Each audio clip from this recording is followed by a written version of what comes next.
All right, testing. Good. So let's go to the live screen and begin.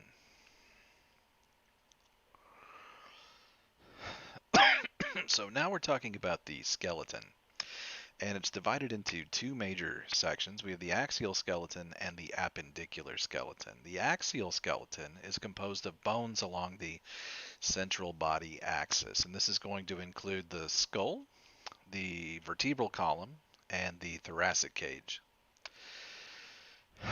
The appendicular skeleton, well, first, the word appendicular means it's appended or attached, right? You've heard the word appendages to refer to your limbs, right? And they are attached to the core of the body.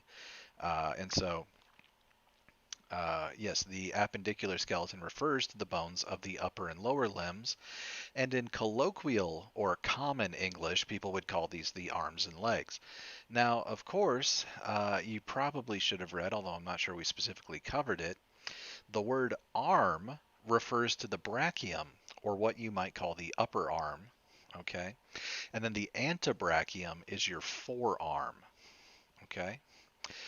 Uh, so those are two separate regions, the brachium and the antebrachium, the arm and the forearm.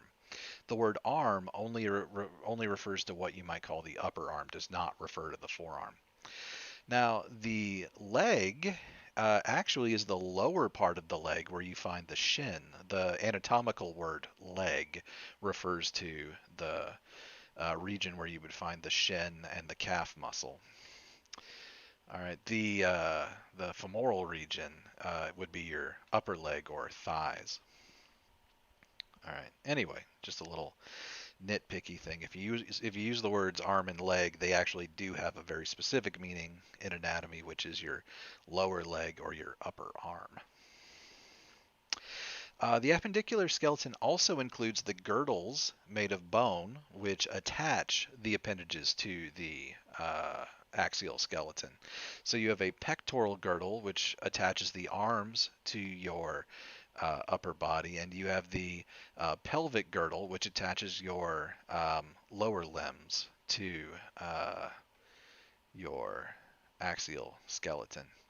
And so pictured here in blue is the axial skeleton, and then pictured in a normal bone color is the appendicular skeleton. And you can see the breakdown of all of the bones. They say that everyone has 206 bones. This actually is somewhat variable.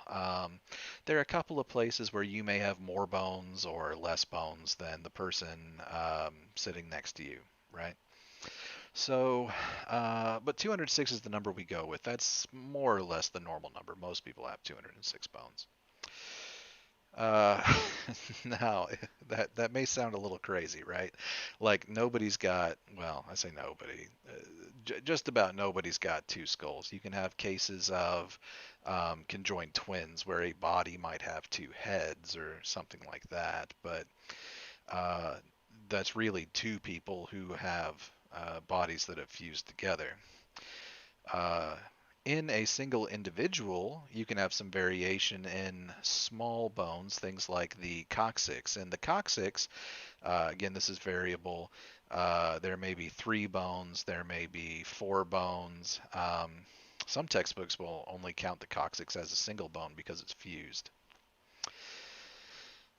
And then in the vertebrae, we have different types of vertebrae. You have cervical vertebrae, you have thoracic vertebrae, you have lumbar vertebrae, and you have sacral vertebrae. There are normally 12 thoracic vertebrae and 5 lumbar vertebrae.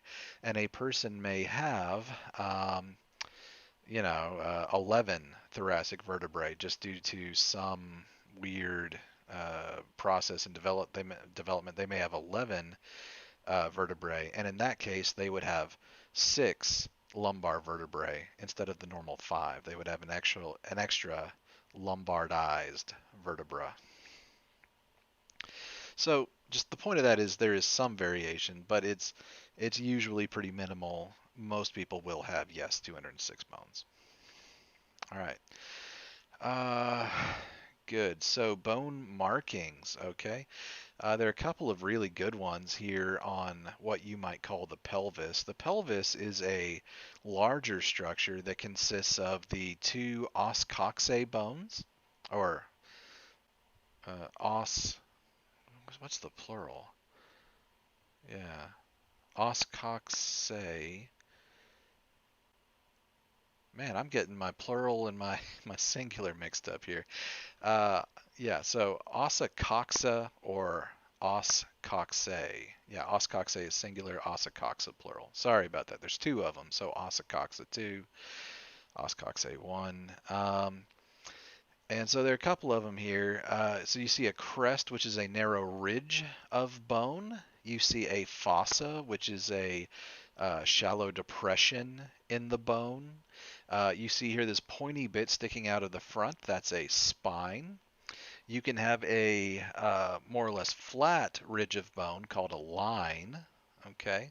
You can have a foramen, which is a hole or opening in the bone. Now it is a hole in the bone, but it's an opening. It's a passageway for blood vessels or nerves. All right. Typically, and then you can have a ramus, which is a angled kind of projection of bone. All right. Many of the long bones will have some of the long bones will have a head, which is a rounded projection for articulation. Actually, only the femurs and the humeri, humerus plural, will have heads, rounded heads. That's not totally true. No, that's kind of the most obvious place to find them. There are a couple other bones that'll have heads. Sorry about that. And then we have down here condyles, which are more rounded projections, but they don't protrude as much as a head does. So a condyle is a rounded projection, and both of these are rounded, are articular surfaces. Okay, in other words, this is where the bone will articulate or form a joint with another bone. All right. Good, good, good. So a fissure is a narrow slit in the bone. The optic fissure here allows the optic nerve and blood vessels to pass through. What else? Yeah. What else do we want to talk about? A meatus is a somewhat large passageway. You have an internal and an external acoustic or auditory meatus, which is the basically the ear hole. Canals, of course, are another round passageway. You can have tubercles and tuberosities. These are rough, bumpy regions on the bone, and they are good attachment sites for tendons and ligaments. You can have a sulcus, which is a kind of sharp depression in the bone. Okay, good. Most of these bone markings are either going to be um, used for articulation, or they will be passageways for blood and blood vessels and nerves and other things, um, or they will be attachment sites for muscles. That is tendons and ligaments. All right, so the skull is the most complex structure in the skeleton, and it's composed of 22 bones, 8 cranial bones, and 14 facial bones. Is that number right? Yeah, I'm pretty sure it is. All right, so the cranial bones form the rounded cranium, and this surrounds the brain. The roof of the cranium is known as the calvaria, or the cranial vault, and it's composed of the frontal bone, the parietal bones, and the occipital bone. The base of the cranium is composed of the ethmoid, sphenoid, occipital, and temporal bones. And by the way, if you add those all up, it does come to 8. All right. I'm sorry, it's very late at night. All right. Then we have the facial bones, which form the face. Okay, and they are going to protect the entrances to the digestive and respiratory systems. That refers to the bones of the maxillae and the mandible surrounding the mouth, as well as the nasal bones that um, surround the nasal cavity. All right.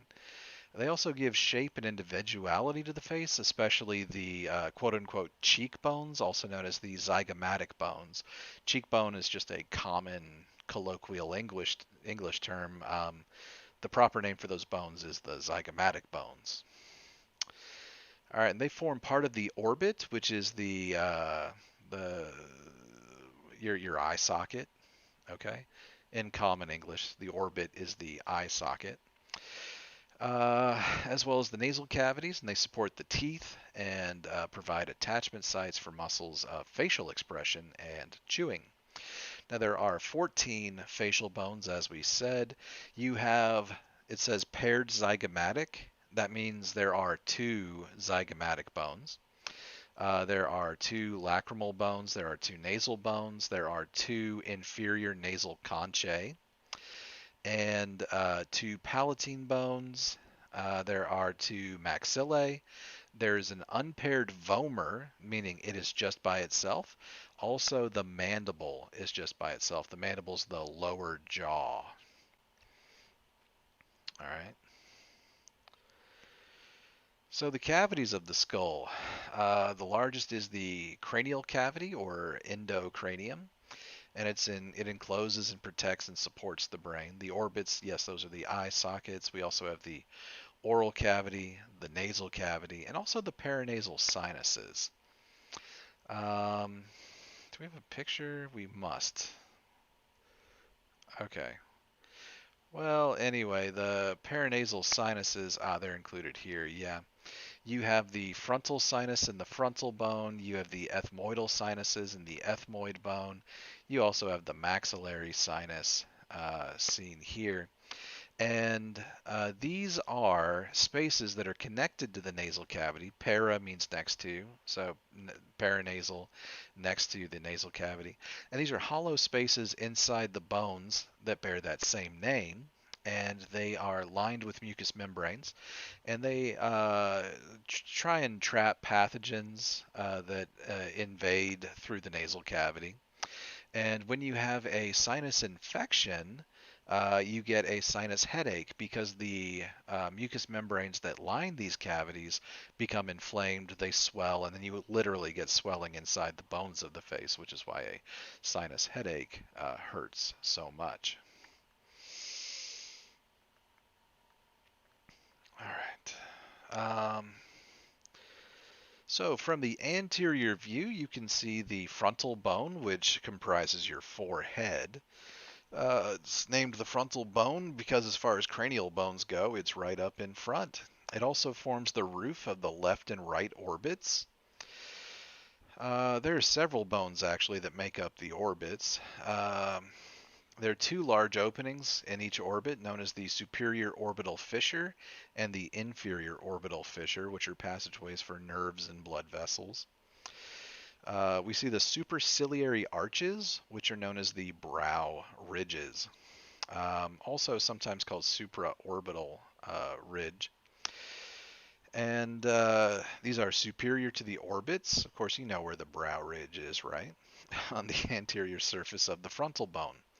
And they tend to be larger and more pronounced in male skulls. From the anterior view, we can also see the nasal bones. And if you go ahead and feel your nose, feel the tip of your nose. All right, that's cartilage, right?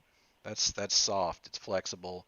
You can wiggle it left and right. Now, if you feel higher up on the bridge of your nose, which is where your glasses may sit if you push them all the way up, that region of the nose is hard and bony. All right, and so those are the nasal bones right there.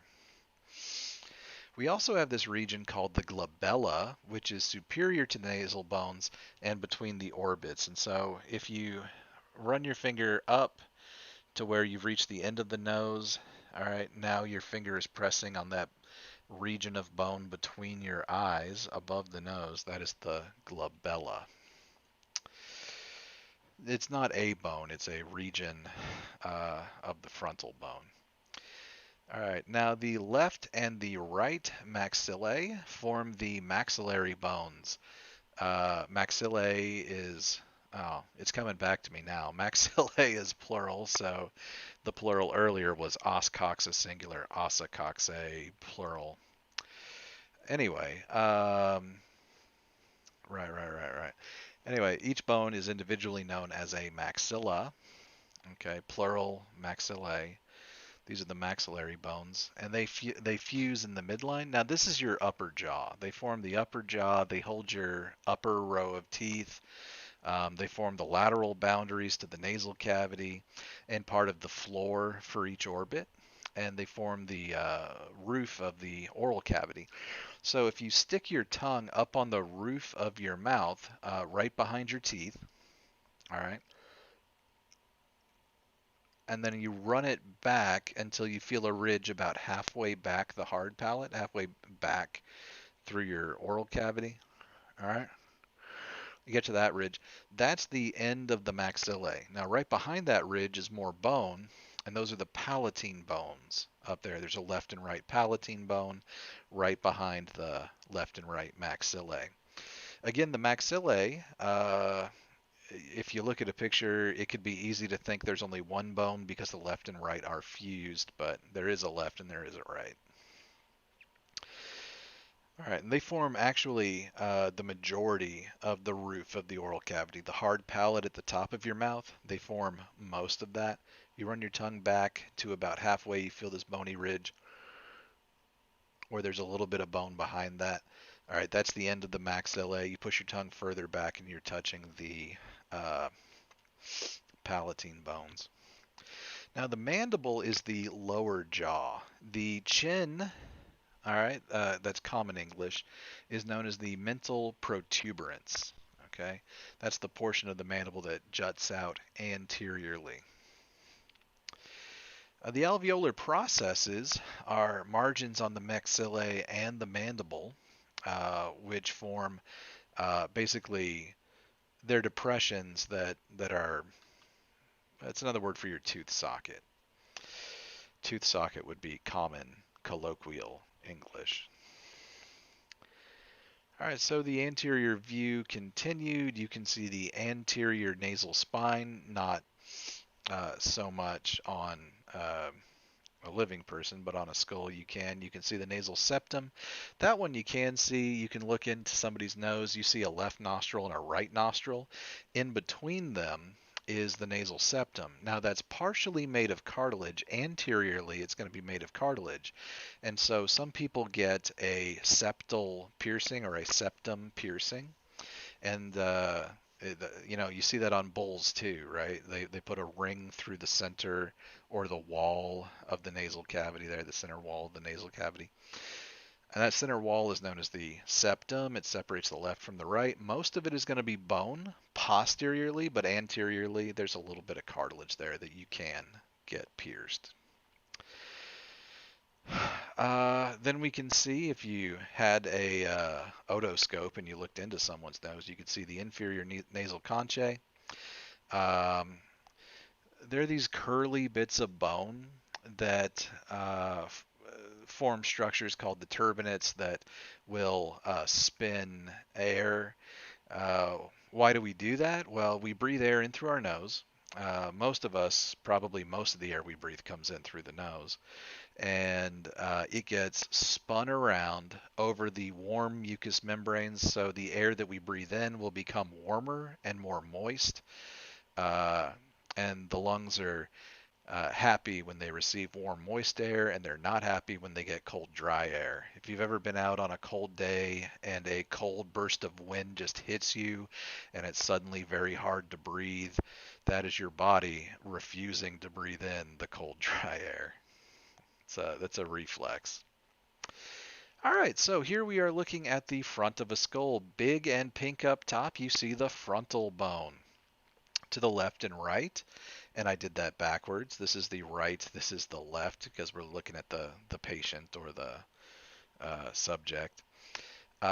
in blue. Those are the parietal bones. That'll form part of the cranium, and we'll see that later. But right now we're looking at the frontal bone. You see the superciliary arches. Those are the brow ridges. They're larger and more pronounced in the males.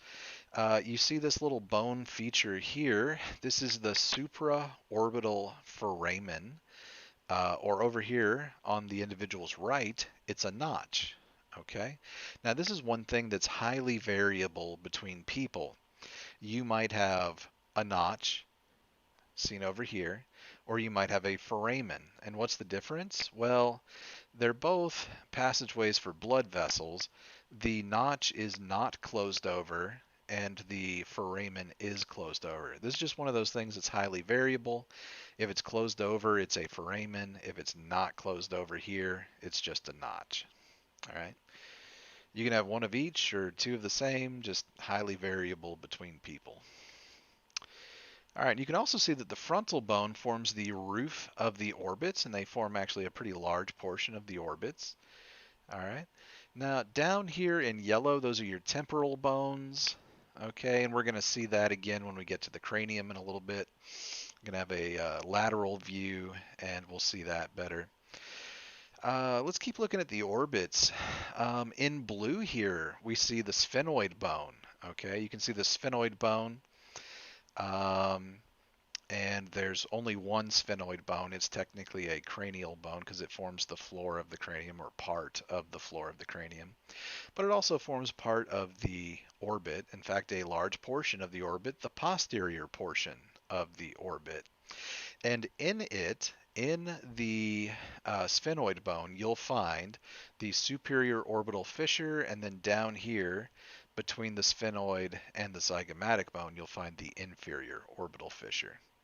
Then in green here, we find the zygomatic bones. Now you can see they form the lateral walls of the orbits. Okay. They're also your cheekbones. In common colloquial English, people call them your cheekbones. If someone says you have good cheekbones, they probably mean you have high or prominent zygomatic bones. Now, we can also see here the maxillae in orange. Maxillae plural, left and right. All right, left, right. And they form part of the floor of the orbit as well as the medial wall of the orbits. Okay. They're also your upper jaw bone. They form the hard, bony palate of the mouth, the roof of your mouth, the bony portion of the roof of your mouth. They also form the floor of the nasal cavity. Okay. Good. So if you had a fleshy nose here, okay, up front would be soft cartilage, and then behind that, that portion where our glasses sit on the nose that we felt a minute ago, that would be your nasal bones up here in purple. And if you were to continue pushing your finger up until it was just above the nose, we have that region of the frontal bone we mentioned called the glabella. Okay.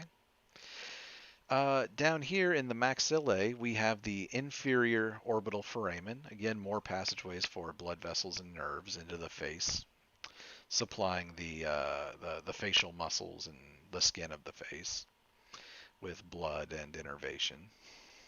All right. We also see here the lacrimal bones, and the lacrimal bones surround the lacrimal duct. Now, if we look at the right eye, over here laterally, we would find the lacrimal gland, which produces tears that sweep across the eye. Now, this is normal. We're constantly producing tears just to keep the eye moist, but if you're eating hot sauce or watching a Nicholas Sparks film, the tears may flow more readily, and they will flow across the eye down into the lacrimal duct, which passes through the lacrimal bone, pictured here in this beautiful teal or Kelly green color, and then down into the nasal cavity, which is why, again, your nose runs when you are crying.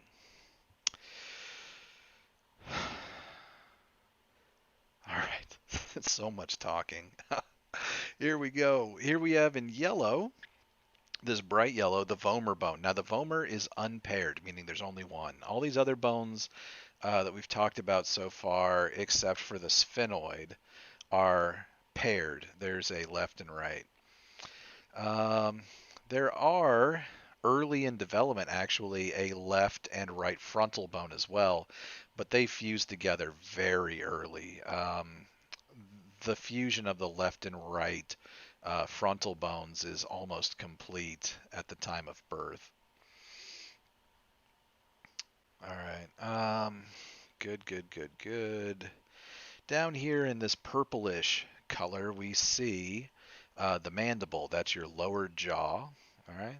And there's only one. It's unpaired also. All right. There's not a left and right. There's only one mandible. All right. And the alveolar processes are these um, depressions that house the teeth. In other words, they're the tooth sockets. You find that on both the maxillae, which forms the upper jaw, and the mandible, which forms the lower jaw. All right. So the superior view of the skull shows us four bones. You have the frontal bone, the parietal bones, there's a left and a right, and then the occipital bone. You can see the coronal suture, which is a type of joint that connects the frontal and parietal bones. And then you can see a sagittal suture, which connects the left and right parietal bones. And we should just go ahead and look at a picture here. See the squiggly mark? If you looked at an actual skull or a relatively realistic recreation around Halloween time, you would see these squiggles on the skull. Now this is a joint between the flat bones of the skull, known as a suture. And it connects, the coronal suture does, connects the frontal bone to the left and right parietal bones. Now in this view, this is a superior view. Frontal bones up here, so we know the face is down here. This is the front or anterior portion of the skull. This is where we would find the face if we tilted the skull. And then this is the back of the skull, or the posterior side of the skull down here. Now we can see also the sagittal suture, which runs along the mid-sagittal line. Easy way to remember that. The coronal suture runs along a coronal plane. Okay, sagittal follows a sagittal plane, and it connects the left and right parietal bones. Lastly, down here we have the occipital bone, which sits in the back. It also forms part of the floor of the cranium, and it covers the occipital lobe of the brain, which is responsible for vision. Anyway, connecting the occipital bone to the parietal bones is the lambdoid suture. And the lambdoid suture is named for the Greek letter lambda, which kind of sort of looks like this. Let's open up Paint just to draw it real quick. The Greek letter lambda looks something like this. And so if we were imagining this is what the suture looks like, here you've got the left parietal bone, here you've got the right parietal bone, and then here you have the occipital bone. Technically, the lambdoid suture is really only this portion. All right, this up here, remember, this is the sagittal suture. But that's roughly the shape of the Greek letter lambda. All right, now between the parietal bones and the occipital bone, you'll find these little islands of bone called Wormian bones or sutural bones. Their number can actually vary from person to person. All right. We don't talk about them a whole lot because they're not significant and it's highly variable.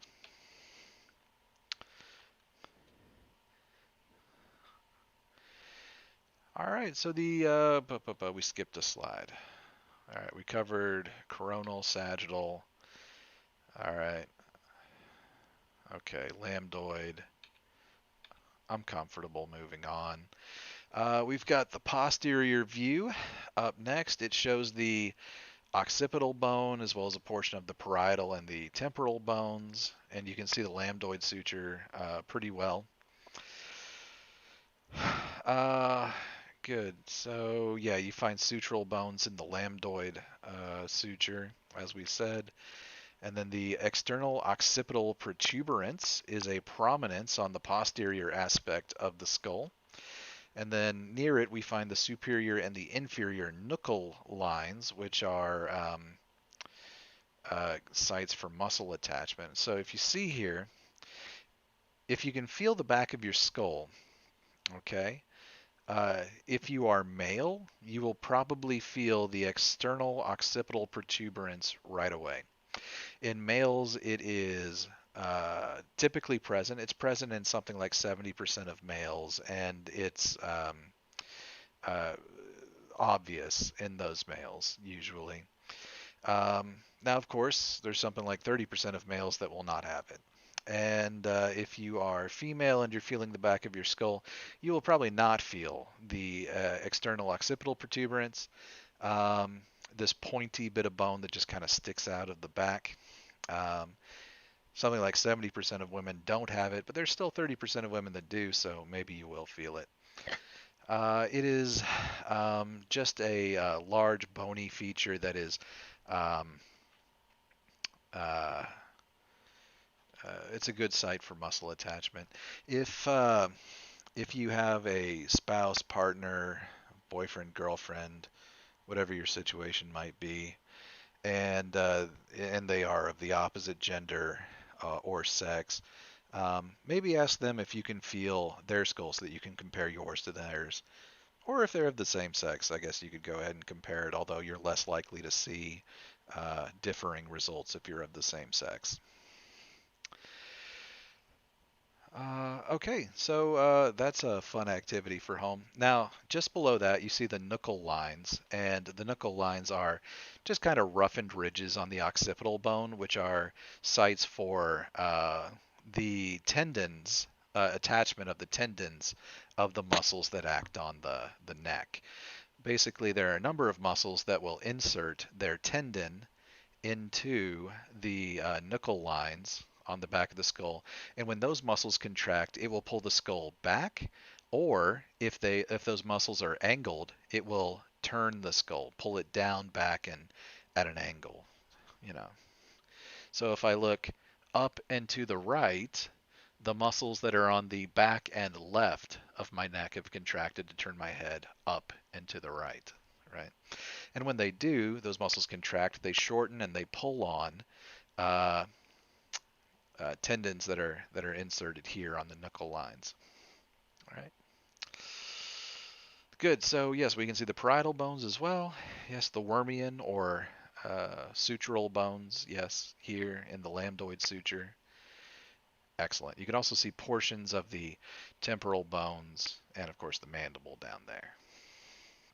In the lateral view, finally, you can see, actually, we still have to do the inferior view. All right, but in the lateral view, you're going to find the parietal bones, the temporal bones, and the zygomatic bones, um, as well as portions of some, facial bones. But uh, good. So you have superior and inferior temporal lines, which arc across the surface of the parietal and the frontal bones.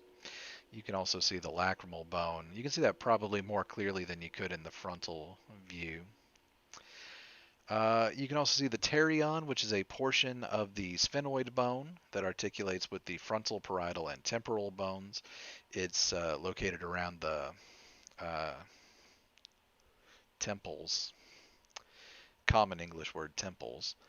Uh, and then the zygomatic arch, which kind of continues on from the line where you would see the cheekbones. It's pretty cool. We'll see that in a second. And then the temporomandibular joint. All right. I'm just going to go ahead and move on and cover these things. So here you see the parietal bones, the frontal bone. Actually, you can only see one parietal bone in the lateral view. That's either going to be the right or the left, depending on how the skull is oriented. You can see part of the occipital back here, but most interesting, because we haven't had a good view of it yet, is the temporal bone down here. Now, the temporal bone has a couple of different regions. You got the squamous part up here. Down here, you've got the zygomatic arch, which continues over and it joins the zygomatic bone here. And if you had an actual skull in front of you, and I encourage people to do this if you're sitting there with a plastic skull in lab someday, you can actually put your finger back here behind the zygomatic arch. It's kind of cool. And the muscles that act on the jaw will actually pass behind the zygomatic arch down here. They're protected sort of by the zygomatic arch. They pass down, they insert on the mandible, and when they contract, they will pull the mandible up. All right. Good. Down here we see the external acoustic meatus, also called an external auditory meatus. And that's your ear hole, basically. It allows sound and vibrations to enter the skull. All right, down here we have the mastoid process, which is a rough, bony ridge of bone. And we have a muscle called the sternocleidomastoid. Uh, and the mastoid part of that muscle means that it inserts on the mastoid process. And when it contracts, it's going to pull the, let me think. It pulls the head down and back, but it also pulls the clavicles up a little bit, which is kind of unusual, but don't get hung up on that. It's going to pull the head down and back when it pulls on this portion, on the mastoid process. Looks like an upside down mountain of bone just kind of sticking out here. We also have the styloid process here, which is an attachment site for tendons and ligaments of some of the smaller muscles. The styloid process looks like a sharp kind of needle of bone sticking out of the skull. All right. Good. Right here in dark purple, all right, that is the sphenoid bone, the greater wing of the sphenoid bone. Now remember, the sphenoid formed the posterior wall of the orbit. It also forms part of the temple. When you rub your temples, that's roughly in this region around the pterion. All right. Anything else we wanted to talk about here? No, I think I'm happy. So the sagittal sectional view. Now we're going to look inside the skull. All right, inside the cranial cavity. All right. Let's go ahead and look. You can see the vomer here for the first time, really. We just saw a little bit of it in the anterior view. And it forms the inferior portion of the nasal septum. Okay? The inferior portion of the nasal septum is made up by the vomer. Good. What else? We haven't really talked about the ethmoid. The ethmoid's going to form the superior portion of the nasal septum. Okay, that wasn't really too visible earlier. Yeah, it's going to form this this region here. We're also going to see this sharp, bony bit that sticks up into the floor of the cranium called the crista galli, and the crista galli is it really looks like a sharp ridge of bone just sticking up into the brain, and that's the attachment site for something called the falx cerebri, which is going to be something similar to a ligament. It's going to be a dense portion of the meninges, and it basically holds the meninges and the brain in place.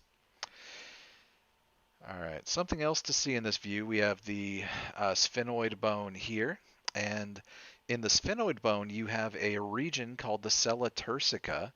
That's probably my favorite word in all of anatomy and physiology, sella turcica. It sounds like Toyota Celica, and it's this U-shaped depression in the bone.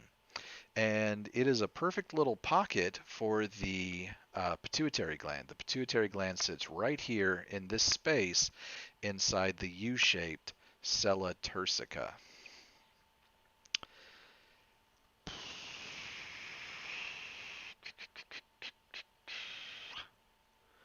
I think we're pretty good. You can also see the sphenoidal sinus. I don't think we could see that earlier in the paranasal sinuses view earlier. You had the frontal, the We can see the frontal, the maxillary, and I think the ethmoid sinuses earlier. I don't think we could see the sphenoid sinus earlier. All right. Oh, one more thing we couldn't see before is the palatine bones seen here. As I said, if you run your tongue, stick it up behind your teeth, all right, in the upper jaw, and run it back, you're going to push back, okay? And most of this hard, bony palate, most of the roof of the mouth is going to be made up of the maxillary or maxilla bones. Just posterior to that is a small section where you'll find the palatine bones, and they fill in this region. This actually isn't a very good view of the palatine bones. It doesn't show their shape very well, but they are found here. Yeah. All right. Good, good, good, good. Finally, the inferior view of the skull. Okay. All right. There are a large number of foramina and canals here that are worth noting. Number one is the foramen magnum. Okay, the foramen magnum, this word literally means large hole, and it's the large hole inside the occipital bone, and this allows for the passage of the spinal cord. Basically, the brain ends here and the spinal cord exits through the foramen magnum. I say exits, although some of the nerves in the spinal cord will be entering the brain also through the foramen magnum. Okay, you can also see here the carotid canal, which is a passageway for the carotid artery carrying blood into the brain. You can also see the jugular foramen, which is a hole that carries blood out of the skull, out of the brain. Um, good. What's another important one I wanted to cover? There are a lot of foramina here, and I honestly would just recommend watching a YouTube video on it if you need to know it uh, for your program.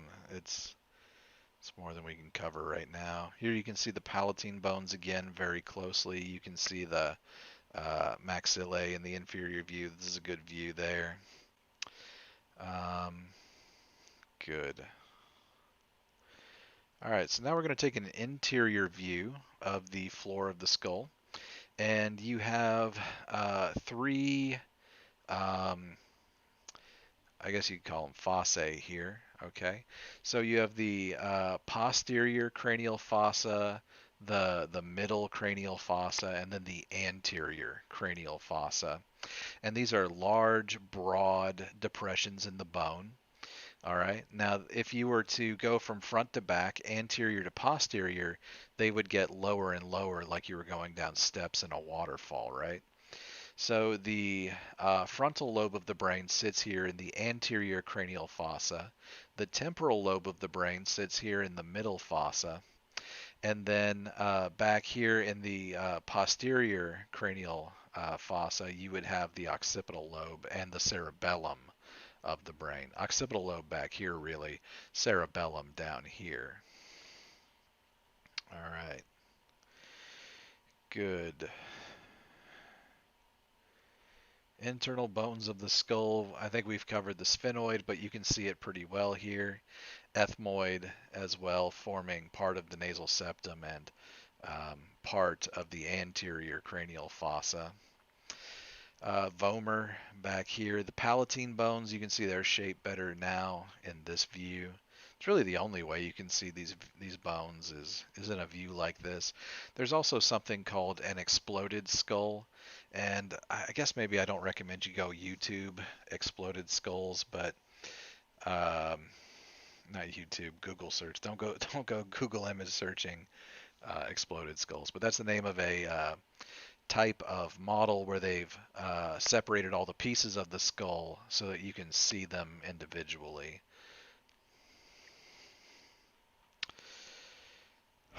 All right, so for the clinical view, we have a cleft lip and a cleft palate. In a cleft lip, we see incomplete fusion of the upper jaw.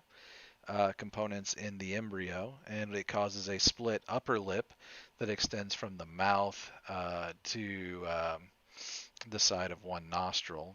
All right. And multifactorial etiology means there are multiple factors at play causing cleft lip. A cleft palate is a congenital fissure in the palate midline, and that's where the left and right maxillae and the palatine bones are incompletely fused. People with this condition may have trouble swallowing, and then food that travels through the oral cavity may enter the nasal cavity. Normally, that's separated. Normally, food never enters the nasal cavity, but if these bones are not fused, then it's possible. It also has a multifactorial etiology, meaning many factors are at play, although there is definitely probably a genetic component. All right. And this also sometimes occurs with cleft lip. And there are many uh, charities out there where surgeons donate their time and people donate their money to fund the work to repair cleft palates in third world countries. It's definitely a deserving cause. All right. Good. So I think I'm actually going to stop it here today. I just recorded another lecture right before this, and my voice is getting ready to go out. We're going to pick this up next time. And again, if you have any questions,